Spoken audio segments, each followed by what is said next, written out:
Paymium, le premier partenaire français pour investir dans les cryptos en toute sécurité, présente Sud Radio, les incontournables de la crypto-monnaie.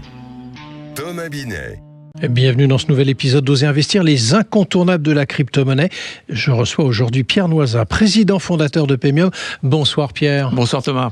Pierre, aujourd'hui, vous allez nous parler de Bitcoin face à la menace quantique. Est-ce que c'est un risque plus proche que prévu ? Mais d'abord, on va commencer par le commencement. Expliquez-nous en quoi consiste ce risque. Oui Thomas, depuis sa création en 2009, Bitcoin repose sur une promesse fondamentale, celle d'un système monétaire sécurisé, décentralisé et inviolable grâce à la cryptographie. Pourtant, cette promesse pourrait être remise en question par une révolution technologique en cours, l'informatique quantique. Longtemps considérée comme une menace lointaine, cette dernière semble aujourd'hui se rapprocher plus vite que prévu, suscitant des inquiétudes dans l'écosystème des crypto-monnaies, car un ordinateur quantique pourrait, dans certaines conditions, déchiffrer des clés privées réputées inviolables aujourd'hui. Mais comment est-ce possible, Pierre ?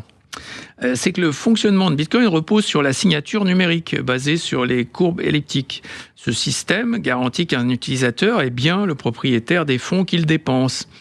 Casser cette cryptographie avec un ordinateur classique est impossible en pratique, car cela nécessiterait un temps de calcul astronomique. Cependant, les ordinateurs quantiques, grâce à des algorithmes comme celui de Shor, pourraient résoudre des problèmes mathématiques complexes comme le logarithme discret en un temps extrêmement réduit.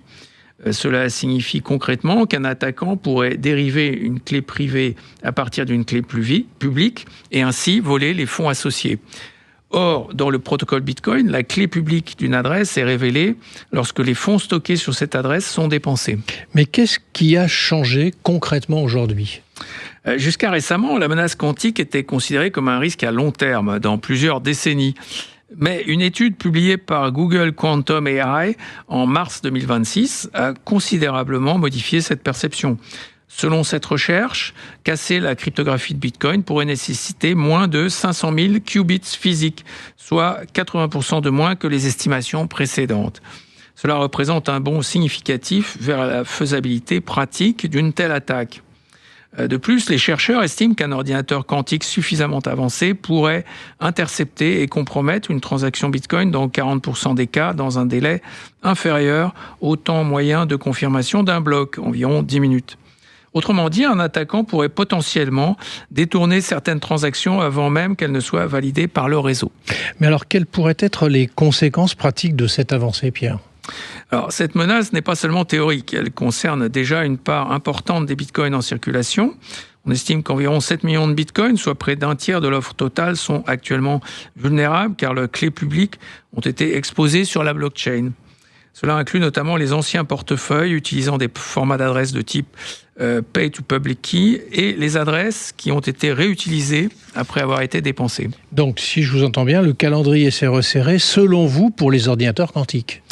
Oui Thomas, les projections récentes indiquent que le moment où un ordinateur quantique pourrait casser les systèmes cryptographiques actuels, parfois appelé Q-Day, pourrait arriver plus tôt que prévu. Les estimations les plus optimistes évoquent une possible percée dès 2032.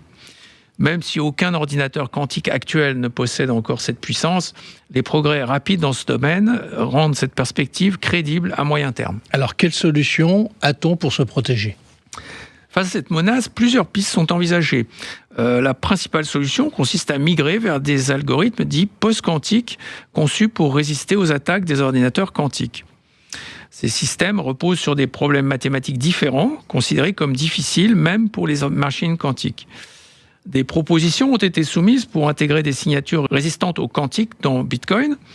Cependant, toute transition doit prendre en compte la compatibilité avec les anciens portefeuilles et le risque de division du réseau, de fork, si plusieurs propositions sont en concurrence.